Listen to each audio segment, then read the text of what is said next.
Hello, and welcome to the Weekly Scroll Podcast. My name is Ryan.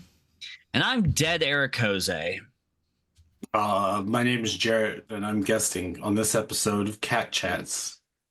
This is not Cat Chats. Here on the Weekly Scroll, this is number 10, 11? I think it might be 11. It's either 11 or 12. I'm pretty sure we're into the double digits. I have no Almost idea. a full year. Yeah, I'm still shocked we've done this many episodes and we're still going with it. I'm still shocked this podcast is going after like 3 years. Hey, I this guess, is number 12. This is number 12. Look at us. Not Cat Cats 12. This is a full dozen not cats in your ears for your eyes. It's a 420 miracle. 420. Oh, yeah. 420, baby. Smoke it for Happy baby Easter. zombie Jesus. Woo. I should call my Christian aunt after this, actually, because she does care about Easter, and I like her, so I'm going to call her. I should call nobody because I have no one. Anyway, happy 420, happy Easter, happy Zombie Jesus Day, whatever you celebrate. Today we're celebrating Space Penguin Ink releases. Before that, though, so who's your favorite Eternal Champion? Mine? Yeah. Probably John Dakar. Oh, I mean, mine's got to be 𝗏𝗏 of 𝗏𝗏. You know, like I feel like that's like the standard answer. That's so funny that you say it like that. That's how I say it. Yeah, that's how you say it too. It's not saying how you say it is funny. It's just so different than the way that I say it, and I've never heard anyone else say it out loud. Then I'm like, oh, that's interesting. Do you say 𝗏𝗏? I do say 𝗏𝗏. Yeah, those are the two common 𝗏𝗏 and 𝗏𝗏. 𝗏𝗏. I think there's an accent over the E, so I'm sure 𝗏𝗏 is like more right. There is an accent over the E, but so there's no 𝗏𝗏 way. There's no way I wasn't gonna say 𝗏𝗏. Like, come on. There's an interview that the Sanctum Sanctorum folks did with Moorcock, and I think he talks about how to pronounce it or how he generally pronounces it, and I think it was left up to ambiguity. You know, I'm sure some loyal listener will listen in and call and say that we've done 𝗏𝗏 or 𝗏𝗏 wrong. 𝗏𝗏 sounds so goofy to me, bro. Yeah. I know, so I had to. Glorious 𝗏𝗏, you know, the dreaming city of whatever it's called. Listen. I haven't read any of the Dorian Hawkmoon ones yet, but I do have one on my nightstand right now. So as far as Eternal Champions go, my knowledge is fairly brief. But 𝗏𝗏 is like a really upsetting story. So like that one's not my favorite. Yeah. I haven't actually finished all of 𝗏𝗏. I thought I'm on like the last like 2 books, I think. Like actually the conclusion, which I guess was actually the first or second book published or whatever.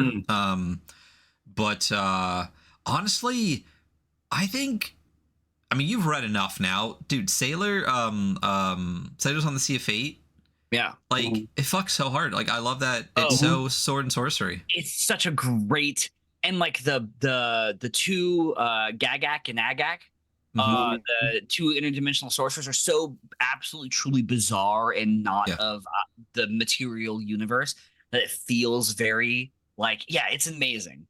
You know, I remember we had a previous discussion about, and like someone actually commented all butthurt about like the Barbarian. No, it wasn't just Conan, but like I think I said that like there was a difference between how I view sword and sorcery and like sword and wizardry, and that like everything Tolkien and after, like I think Tolkien great, but also like ruined the genre in that like it has cast a shadow over all fantasy afterwards. The shadow's so large that no one can outlive it. Yeah. So like I love like Moorcock and stuff that feels like more sword and sorcery versus like sword and wizardry. And how I saw it is like sword and wizardry is very much like Western Europe, but not with like wizards that wear pointy hats and like dragons and shit. And sword and sorcery to me is very much like astral travel and like weird magic with like and a lot of, like I said, like interdimensional shit, like Sailors on the Seas of Fate, like where they literally are just like, let's get on a boat and then be suddenly somewhere, and then like there's all this crazy shit going on and you're in this thing and then now you don't remember. Like which version of 𝗏𝗏 is on that ship, Jarrett? Do you know, Jarrett? Because I know that one of the guys is like, oh, we've adventured before with an 𝗏𝗏 of a different 𝗏𝗏. There's a book. There's one of them when the four who are one, and Yeah, I think that's the see. And here's the difference. I say 𝗏𝗂𝗧, and you say 𝗏𝗏𝗂𝗧. it was an accent over the E, so See? Oh, okay. Maybe I thought it was an umlaut over the O. let's go. I was just on the wiki, so let me just go back a couple. No, there's like one of those the double accents over the E. Oh, okay. So maybe it is 𝗏𝗏𝗧. Look at me learning stuff. Learning new stuff every day. And I do take it back. John Dakar is not my favorite. It would have to be the Von Beck family because my single favorite Moorcock is it's a constant tie between Behold the Man, which is a Karl Glauer novel, and The Warhound and the World's Pain, which is the first of the Von Beck family novels. The Warhound and the World's Pain is really good because it asks the question, do you be the devil's work? Because I don't want to give too many spoilers, but Lucifer's involved, and there's some other there's a family curse and stuff like that. So, and he's technically an incarnation of the Eternal Champion. I think almost all of Moorcock's characters can be tied in some way, shape, or form. Yeah. Like if he's not tied them himself, then they can be tied to that. Okay, cool. Von Beck. Is this The Warhand and the World's Pain? You said it's the first book in this series? Yeah. I'm gonna get it. So Cool. Well, listen, if you're listening, wherever you're listening, leave a comment and let us know who's your favorite Eternal Champion, or even just how you feel about and how you pronounce 𝗏𝗏𝗏𝗏. Yeah. See, I almost said Melnibone. Yeah. Melnibone. let me know if you're a fellow bone boy here, and I listen. I don't know. Like I said, it's one of those things where they're all the stories are all like, in my opinion, good, but like kind of ridiculous and stuff. So it's kind of like sitting around like a TTRPG table. Like if someone's name rhymes with Dick, you're just gonna say Dick. So like if it says Melnibone, 𝗏𝗏𝗏 obviously sounds more 𝗏𝗏𝗏, right? But I'll never not say Melnibone. I like the green edges you got on that book there. This is a good one. This is a Eternal Champion novel. This is where he is 𝗏𝗏𝗏 𝗏𝗏𝗏. He faces the direst challenge of his career to save the dying world, but he cannot take up the black sword, and the black sword is called Durandal. So Stormbringer is called Durandal in this one, or just the black sword. So it's 𝗏𝗏𝗏𝗏, not 𝗏𝗏𝗏. It's 𝗏𝗏𝗏, URLIK. Oh, yeah. Okay. Which one is the kind of like futuristic Eternal Champion? I haven't read any of those. I know there is one though. That's the Jarrett Carnelian novels, which are also near and dear to my heart. The End of Time novels, Miss Mavis Ming. Right. Okay. And yeah, those are fun. Those are a little more slap happy and a little more goofball-y, in my opinion. Okay. Someone might have read them differently, but I read them as more not quite farce, but just more lighthearted overall, slightly more philosophical, I guess, less nihilistic. Yeah, well, that'll be Elric shows up in one of those stories, actually. Oh, cool. Yeah. Well, we love Elric. I do. Yeah. This is going to be my final thought before we should probably start the episode. I mean, you guys can say everything. My final thought is like, I've read like a decent amount of swords and sorcery, and I love that like a lot of them are like Conan, or what's the other one that's named not Conan, but it's like Kolgag or whatever, the barbarian swordsman, whatever it's called. But they always follow these kind of like barbarian-esque men that like exude life, and they're like very anti-magic. And I always thought that Elric's a funny flip on that for swords and sorcery, because instead of being from a barbarous young area and being full of life and anti-magic and like being healthy, Elric is on the very opposite end. He's from just like this decrepit like magic kingdom that's like fallen into like its own hubris and is like a weak and sickly wizard boy. Yeah, sickly wizard boy. I always thought that flip was really interesting. It's done really well. Yeah, he's kind of literally like the exact flip of Conan. He is the exact flip of Conan. That was my first thought reading. I was like, oh, this is like Yeah. There you go. Hey, have you read the newest? Because a new Elric book came out in the last like year or two, didn't it? It's called The Citadel of Forgotten Myths. Did you read that by chance? Came out in 2022. I have not. I stopped reading the Elric books with Dream Thief's Daughter. I started reading Dream Thief's Daughter and just didn't really do it for me. And then I believe I like that one. He released like the Skraeling Tree, which is also in that vein. But yeah, I ended with Stormbringer. So I read them when I was a kid though, in those little Ace paperbacks because that was like the only way to get them. And so then that was just how I had them. So there was like 6 volumes in that. And so that's pretty much what I read of Elric, except for when he appears in other stories and things like that. So I kind of stopped. So. Oh, I did not read the Dream Thief's Daughter. I read The Fortress and the Pearl. Gotcha. Yeah, and that and that one's like kind of an offshoot, and I've never actually read that one either. I guess I should. I love that one. I loved it. It's one of my favorite representations of like traveling through like a dream. I'm like, oh, this is actually like a good interpretation of that. Yeah. Nice. That one, the two kind of like, I don't know, like later kind of side stories that get tucked in, the Fortress and the Pearl and the Sailors on the Sea of Fate, like they're two of my favorite ones. And they are kind of like, I don't want to say throwaways, they're like these random side stories and like just part of the adventure that get tucked in where he's like exploring the Young Kingdoms and stuff. But like all the weird stuff that happens in Sea of Fate is fantastic, but all the dream shit that happens in Fortress of the Pearl is just so fucking cool. And obviously, great. You know, he does some stuff in there that affects some other stuff. I don't know if you've read like The White Wolf's Son or anything like that. No, I haven't read that. So. Yeah. Anyway, so that is our what has now become customary immediate tangent here on the Weekly Scroll. So if you have opinions on the Eternal Champion, like I said, or Michael Moorcock, let us know. Can we do Zelazny next episode? Will you guys read a bunch of Zelazny? So I have someone to talk about Zelazny to. I will once I finish the entire Horus Heresy. Once I finish the entire Horus Heresy, I'll read Zelazny. So we'll keep this going until the end of the year. Then I'll get on it. I'll go to the thrift store later to the fantasy paperback section because it's like fucking 8 aisles long, and I'll look for some Zelazny. So cool.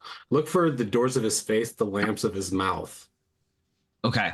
It's a short story collection. It's probably been the lead short story in several different collections. So if they have any decent amount of Zelazny there's a good chance that they'll have that. I'll look. Yeah, this is all stuff that I read when I was recovering from my spine surgery when I was 17.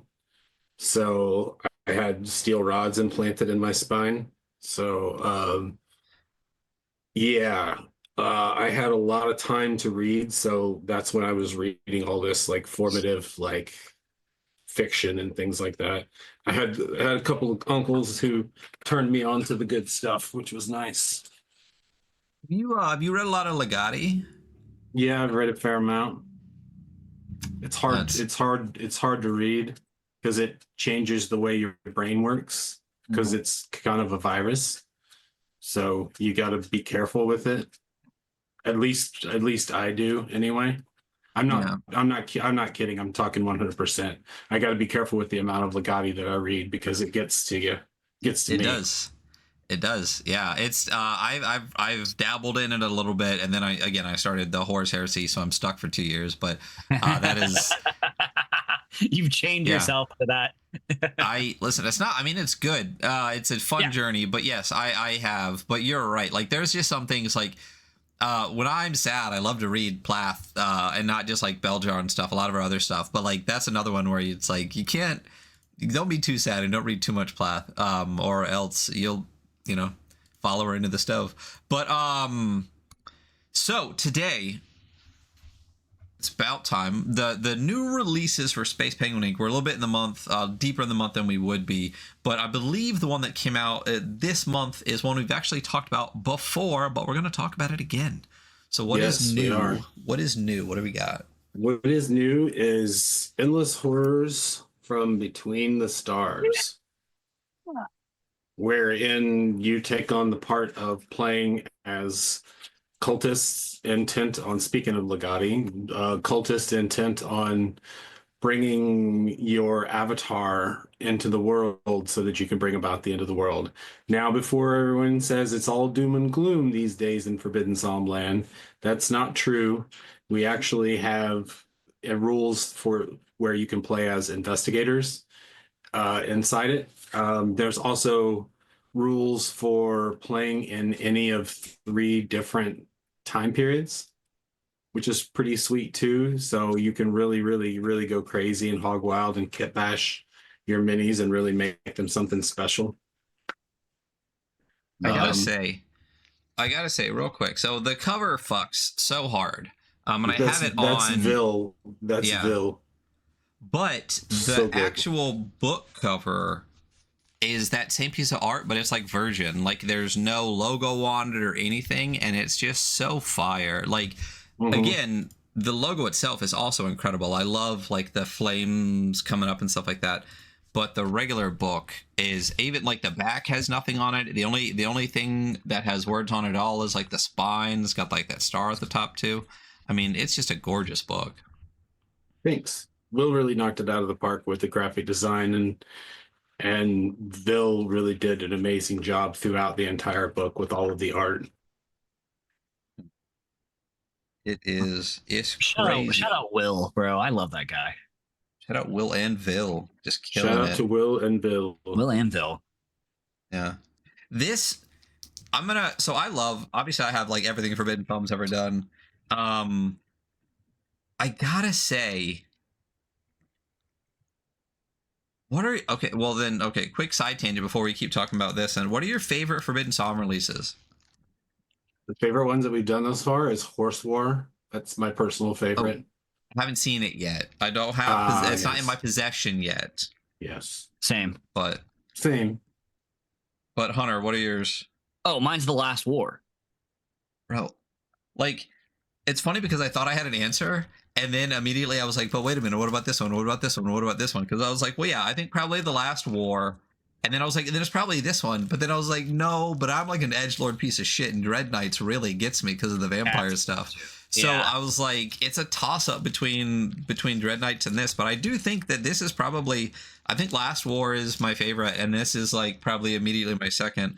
I did want to say, are these still available, or were these just for the Kickstarter release? The those like the quick start art cards were just crowdfund release. Those art cards actually resulted in me getting yelled at by my postal service person, because they're reference cards, because we slid them in with a bunch of the orders as media mail. As media mail, I was gonna say.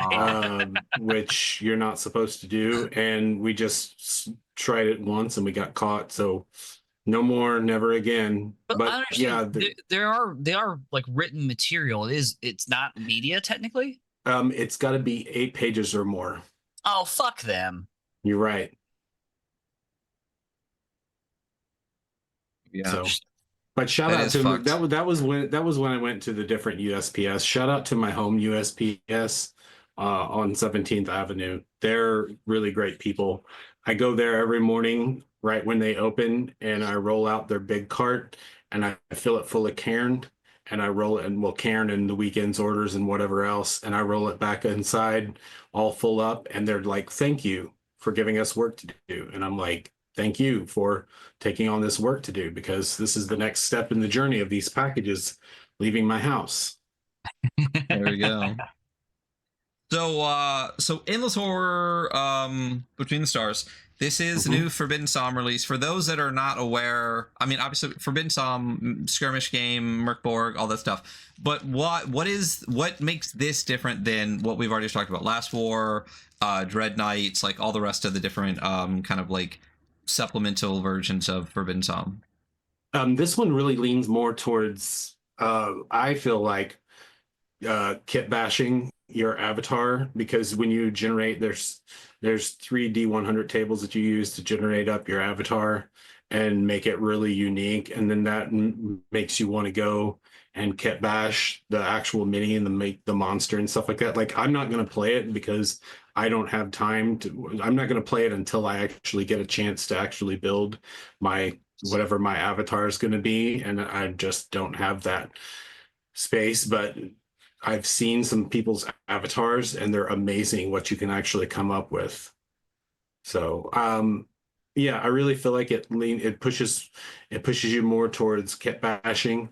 And I really, really, really like the investigators rules in there, for a 1v1 game where you can have someone playing the cult and someone playing the investigators to do that. Like, and all of the math works the same. Like, the rules are still the same. It's just, they're just tailored to being investigators, which I think is really super great. So I'm kind of partial to board games like Arkham Horror and things like that. Yeah. So Investigator. Yeah, I actually have the PDF up for this, rolling through it a little bit. The graphic design on this, like you said, is just so fantastic. Like, I feel like it's always been great. Like, even the original Forbidden Psalm is like fantastic, but Will just keeps getting better and better, and everything looks more and more interesting. And it's just this one's such a killer. I'm really excited to see what Horse War looks like. But this one just kills it. And like you said, the tables for creating your avatar, and then, my gosh, the Vil art all the way through. I just pulled up the crab one, the abysmal terror of the deep that wants to bring forth endless monstrosities. Like, it's crazy. It's just such a good book. And then beyond just Endless Horrors Between the Stars, there is other stuff that comes with it, right? yes, so we made the cult record, which I'm holding it up to the screen, and it just shows up as completely black because it's like one of the darkest, none more black covers. But it actually does say Endless Horrors from Between the Stars cult record, and this is just a handy dandy way to have your character sheets for your warband, in this case, your cult or your investigators group or knightly order, or whichever you're playing, at hand. And it's got repetitions of the blank sheet so that you can actually write on there really easily. And we make these we did one for Warband book, and then I've talked to Will about doing one for Moorcock at some point for the Boot Room book, for just making a little thing. It's just a nice little extra thing to have. And we always put the quick reference rules in the back, which are always even super more nice to have handy, especially for something skirmishy where you really need to know that. Like, I would love to make like big sheets somehow of the monster flow chart. Yeah, would be a pretty cool thing to do. Maybe we can do one for some of these, except for to do that, it's like the 2-page spread, and to have those fit with the A5 size that we normally print these books at. Maybe one of these days, if we go to a larger format for one of the books or something, we'll do a monster flowchart, which would be really handy to have.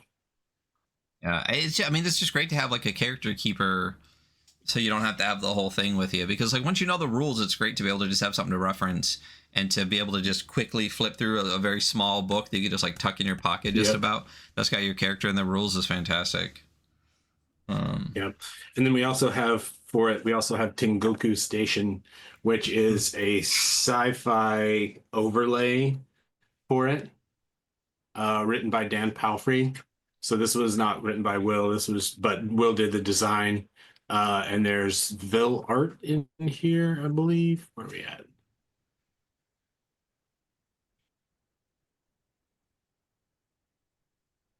Yes, there's. Like No, page it's 30. Boris Monsell and Neon Rot art in it. Oh, there we go. There's okay. one. The Sweeper Golem and the Toxic Horrors. There we go. Yeah, page 20. Anyway, this is a great sci-fi overlay for playing on a space station. So you play as a cult at the end of the world out on this space station, and there's like when we say overlay, it's just there's like 5 different cults that you can possibly be a member of, and they each have their own faction desires and things like that they want to do. And then it gives you optional rules for playing in space and vacuum and things like that. So, which, just ways to make your game harder. I love that. If you feel like a game is on easy mode, there's all kinds of stuff, and then there's a bunch more short missions in the back. So yeah, it's effectively a mini space campaign, and we only printed up enough of these for the crowdfund and a few extra, and when they're gone, they're gone. So if anybody listening to this, if you're waiting to buy Tengoku Station to keep your Forbidden Psalm collection current, we are running low. I think we're down underneath 50 of them now. So just one of those nice things that we had some extra of. So I mean, I definitely snagged mine with the Kickstarter. And it is like everything else for Forbidden Psalm, it fucks. So yeah, I got the digital edition because I'm a broke boy. So we need to play this on stream at some point. We gotta load some version into Tabletop Simulator and bring Will on and run some of this at some point. We've talked about like every expansion of this game that's come out, and then even before we started doing the not cat chat. So at some point we should actually play it on the show. That would be nice. I think I downloaded a Forbidden Psalms like mod for Tabletop Simulator recently because I was playing around with stuff. Yeah, we got to figure it out. We got to do it. I would love to play that. I would love to play that. Let's do it. Let's just all get together and fucking do it. We'll figure it out at some point this year when we all have time. Right. What's that? Yeah. I mean, I have endless time. I do fucking nothing. It's just the endless battle with the ADHD. I don't have a million. I don't have like 250,000 Cairn boxes to send out. This is true. But how's that going, by the way? It's going pretty well. We're down under like 1,500 that we got to pump out. So we've probably got about another month or so worth, which is what we've been, telling people realistically that it was going to take until the end of May. And if you don't receive your box by like June 15th, to message us, because then we'll have at that point been able to send out everybody's orders, and then we can start trying to track down individual orders that are lost and things like that. So it's been a big exercise in making a fulfillment that large part of your life, because it takes up a lot of Debbie's time and it takes up a lot of my time as well. But it's been really great to watch the huge stash pile from when we moved in slowly get larger. Like pretty soon we're going to have most of our front room back, so we'll be able to move Debbie's workstation table, so we'll be able to play board games and we'll be able to have our friends over again, because we haven't had our friends over since January. So yeah, we don't have a place to actually set up and play a board game, because we play larger format board games like Wingspan, where you need a little bit of extra room because everyone has a player board and stuff like that. Yeah. So, or we play something like Arkham Horror, which takes up like most of the table. Right. So until the next giant crowd fund that you're gonna have to fill up all of your rooms for, which is going right now, which is Liminal Horror Deluxe Edition. Oh, Liminal Horror Deluxe Edition. That's crazy. I see you're rocking the Liminal Horror shirt today, which is pretty cool. Had to. I don't have one of those. Debbie has a Liminal Horror dress, which is really cool. That has the Liminal Horror logo repeated all over it a bunch of times, which is really cool. You didn't get one of the Liminal Horror shirts? I haven't. Didn't I buy this on your website? You did. All right. You did. I have the luxury of working from home, so I wear the same 3 t-shirts and then just wash them. So they've got these like super comfy mothership shirts that are just like to die for. I'll probably be buried in one of them because they're so comfortable. But yeah, I know I need to get myself a new Liminal Horror shirt. But yeah, Liminal Horror Deluxe is going on right now. We listened to the people yesterday and put the add-ons in there for folks who wanted to go ahead and I'm just used to waiting until the end of a crowdfund and then doing the add-ons as add-ons. But the way that Backerkit functions, it just makes it more sense for you to have them available, which was pretty cool. I saw that post in Discord of Josh talking. Yeah, it's totally funny. I looked at the comments on the Backerkit page, because I read the Backerkit page and was, because I was like, okay, well, I want to get the special edition book and a regular edition, and then there was not a pledge I could do it, so I read the page and was like, oh, add-ons will be at the end, cool. And then I went to the comments, and like everyone was like, where's the add-ons? Why can't I do any add-ons? And I even messaged Josh. I was like, it's crazy how many people don't just read the fucking page, the giant thing that says add-ons. It has like a list of add-ons, but I mean, it makes sense. I know one person commented, and I've we've talked about a little bit with Kickstarters and stuff before. Like, if you do it afterwards, it's not adding to your current funding goal, which could be like stretch goals and stuff. So if you're close to not going over the edge, and you could possibly throw add-on, that makes sense. But I mean, it's already past $80,000 and like 950 backers in the first 5 days. So you're gonna have, at this point, at least 1,000 more things to send out at some point, and more to come.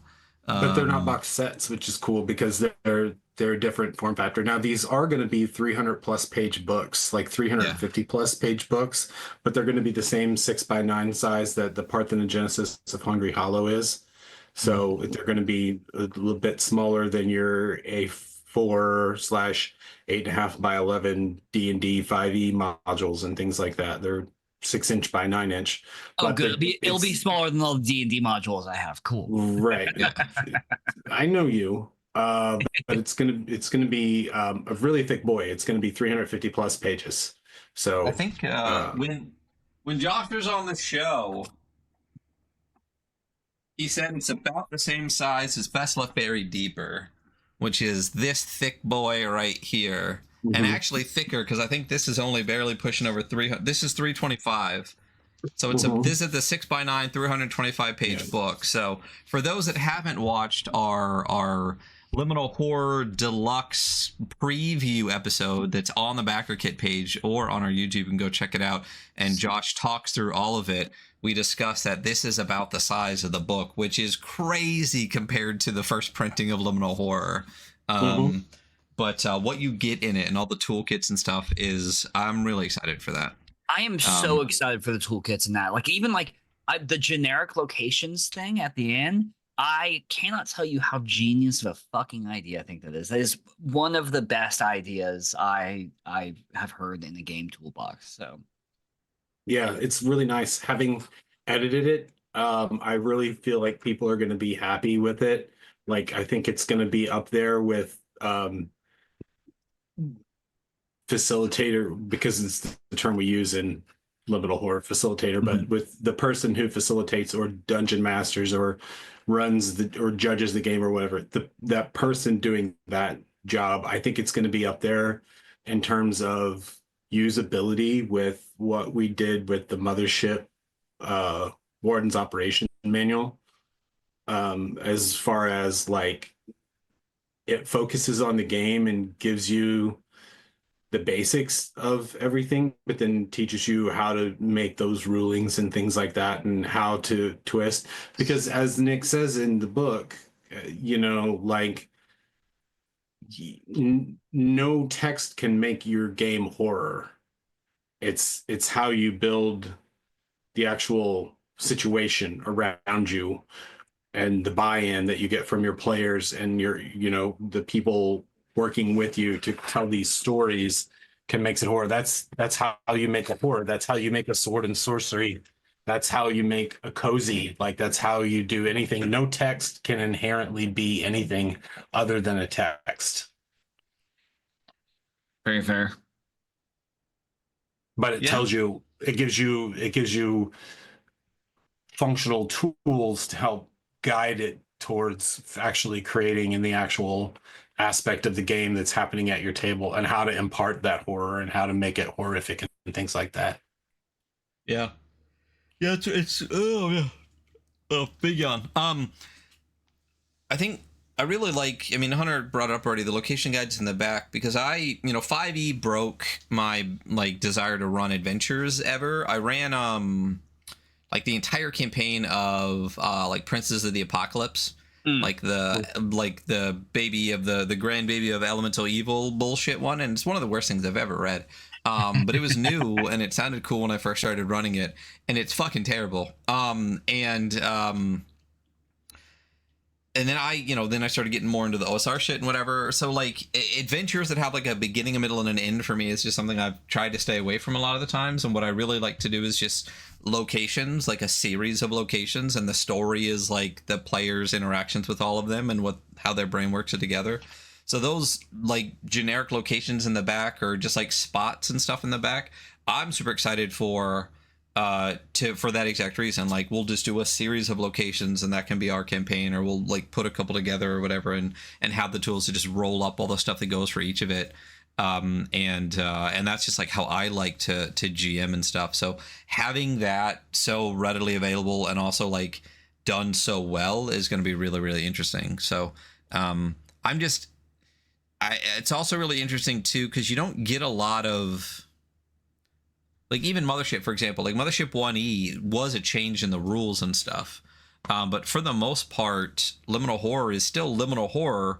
The deluxe edition is just deluxe. It's stuff you need. It's a deluxe edition. There's not, I can't think of a ton of games that just did that, where they put out like a deluxe version, not a 2E version, or a 1E after the 0 beta or whatever. Are you aware of a lot of games that have done kind of what you guys are doing? No, not really. Yeah. That I can think of that didn't completely do an official 1E, because we're keeping investigators in print in perpetuity. Like that's meant to be like, if you're introducing someone to the game, you just slap them a copy of investigators, and it's everything that you need to run and play. Like it's just kind of that way. It's such a better way to do things. Like the fact that I still have my 2 investigator editions or 3 or whatever I may have, and like I can just hand those up to my players and have the toolkit, or just have the investigator at the table, and like I don't need to lug around the big book. I only need that for my planning session beforehand. I'm like, oh, that's so much more convenient than having to have the big book and reference it all the time, you know? Yeah, it's just a clever way to do it. I mean, because again, at that point, only the GM really needs to get the deluxe edition. We don't need anything realistically, right? But like would really benefit from it, and especially if something like the Cairn box set that I did just receive mine of, thank you so much. Getting like the player guide, the GM guide, and then like 3, or like the warden's manual, but then like 3 of the player guides is such a great thing to do. So isn't there a pledge that lets you get like like the director of operations, and some of the smaller pledges too let you get like the book, the adventures, and then like 3 or 4 versions of the investigator's guide, which is so nice to have, that you can just literally just be like, oh, we're playing the game, here you go. So I always, because I had that when I was running a lot of public play games, I would find myself photocopying large sections of the manual just to have the character creation sections and things like that to be able to be easier to hand out. DCC does a great job of that with their quick starts. Over the years, the many iterations of those quick starts have just been wonderful to be able to pick up and hand to a player, and that's everything they need to know to play like levels 1 to 3. Like, and DCC gives that shit away for free. Like, love that. Like, it's just so good to be able to just pick it up and toss it to someone brand new to the game that first time, and their first game is something like DCC, and you're just like, here you go, welcome to the fold, have fun. I'm sure I have like 4 versions of the quick start back there somewhere. I bet you do.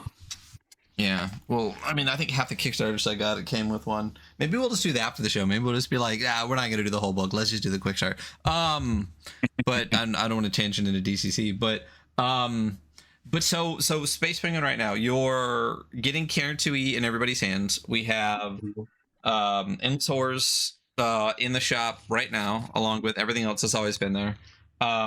You got Liminal Horror Deluxe Kickstarter Backerkitting right now. First of all, also, quick side note, little tangent here. Backerkit, man, how much more viable is Backerkit now than it was like 3 years ago? Like, could you imagine like $80,000 in 5 days on Backerkit, like when it first dropped? I feel like they've been listening to us and improving their software and their engagement tools. And I've been lucky to use it for a lot of the beta. Like we ran Land of Eam on it and in the beta days, and especially being part of Mothership Month and watching how the beta tools roll out for that. So yeah, they're a great company. They've been listening to us and paying attention to us as small creators and helping us get over some of those humps that we might run into otherwise. Yeah.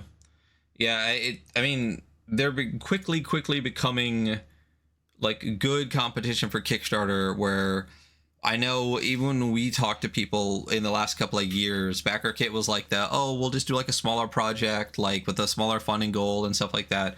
But the fact that bigger projects are being able to hit it and make good money, like, Kickstarter, like the parity between the two is getting much more close. I mean, you guys wasn't 𝗡𝗢𝗧 on Backerkit? No, 𝗡𝗢𝗧 was on Kickstarter. Kicked on Kickstarter. And that was like 250K. And again, but this has now made, almost 85K in the first 5 days, which is crazy. So it's so nice that a platform that that there's more than one platform. People aren't focused just on Kickstarter now. B, that you said they're listening. C, that, like, again, you're able to make the money that you can make so you can make the projects. It's great to see. I know some of the other crowdfunding, like there was like a bunch popped up that haven't really quite panned out as much, but it's great to see the Backerkit really did, kind of. And from like a user, like customer side, like it does work really well. It's easy to look through. It's not full of garbage. Yeah, I'm enjoying engaging with it on the other end, honestly. Yeah. I wish it had dark mode. Does it have dark mode?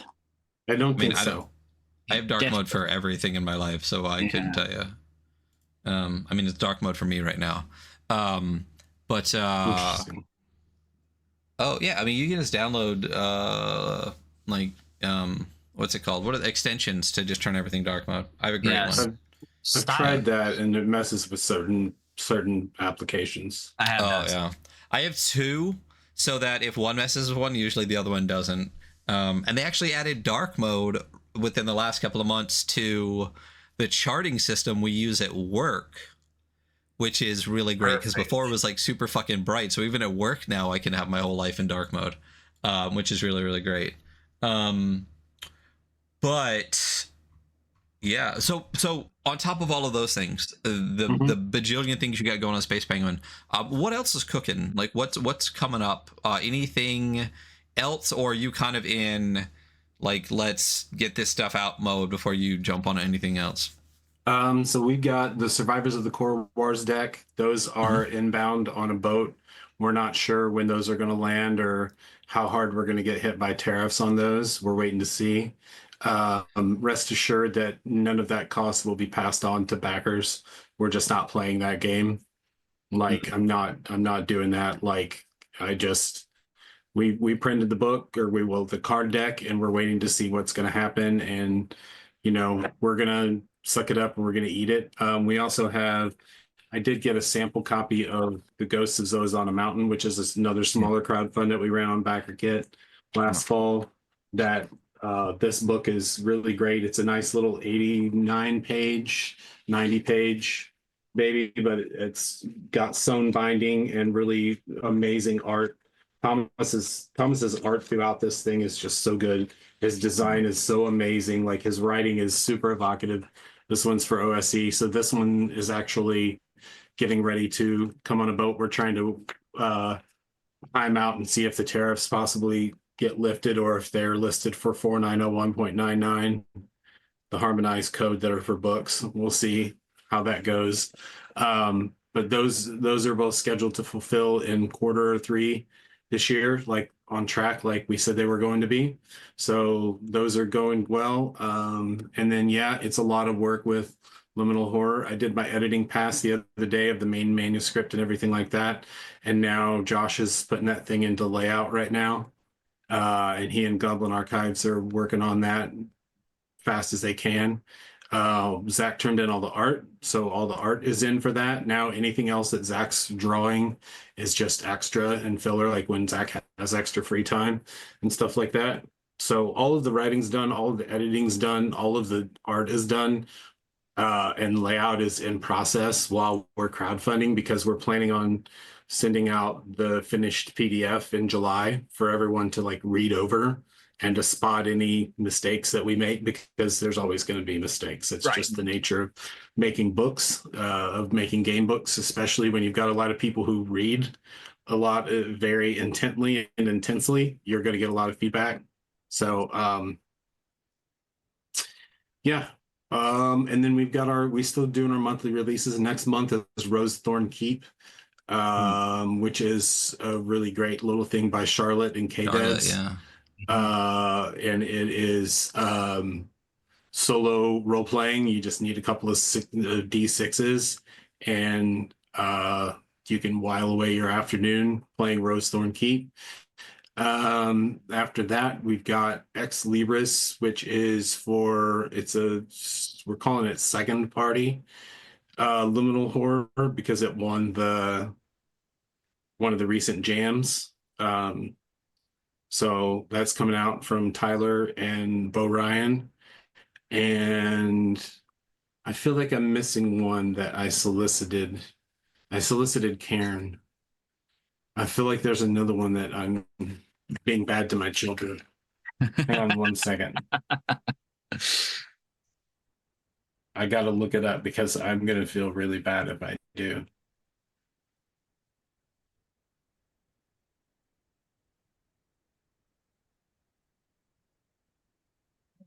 Dead air. Oh, 𝗏𝗏𝗏 of Hatred, which is a hex crawl for Moorcock, done by Sam Sorensen. Oh, Sam Sorensen. By Sam Sorensen, Seas of Sand, Sam Sorensen, low life, Sam Sorensen. So that's coming out in June. And then we've got, like I said, 𝗡𝗲𝗏 in July. And then that's as far as I got scheduled out right now. So we might take a break in August, because we're going to be at Gen Con, and we kind of want to just breathe a little bit. But then we'll be back in the fall with more new stuff. So if there's another Mothership month, then we're going to be probably running a campaign for Mothership. And there's some board games. Of course, we all know in Tariff World, board games are a no-no. So that doesn't mean that the board games aren't being worked on. Like 𝗡𝗢𝗧 is currently getting illustrations for all of the cards that go into that. What else? There's always new stuff around the corner. I don't know why I'm saying I'm surprised that Sam Sorensen's doing a Moorcock game. Not that I know them well enough to say that. But I'm curious. I'm very curious. I'm excited to see that.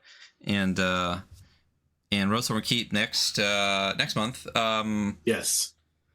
Charlotte, fantastic. Worked with Binary Star on Celestial Bodies. We talked to Celestial Bodies a bunch. They made over $50,000 on that Kickstarter. Very excited to get that book, which is going to be another little thick boy. So really just a lot of stuff coming out. You know, it's really interesting. Last year, we pretty much were like, this is going to be the greatest year in TTRPGs ever, because like every freaking Kickstarter came out and it was like Dolmenwood, and then 𝗏𝗏𝗏𝗏 and like all the rest of it. And then like I think the only one I have is 𝗏𝗏𝗏𝗏 right now. I think we're still waiting for everything else that crowdfunded last year. So I'm curious to see what's all gonna come out and get hands. But we got to go over 𝗏𝗏𝗏𝗏. we gotta go over 𝗏𝗏 1E. I think we talked about before. We might do a 𝗏𝗏 month where we do 1E, 2E. And maybe see if UI is willing to come on and talk to our dumbasses, and then maybe a Karen hack or something. But that'd be fun. Nice. Yeah, I'll have to talk to I don't know, somebody that knows them that can facilitate maybe that. But we'll see. I might be able to make that happen. We'll see. And then, well, there was one other thing that's going on right now too, right? The childhood Kickstarter that went to digital, right? Yep. And that's so Will made the executive decision to switch that over and run that on digital only.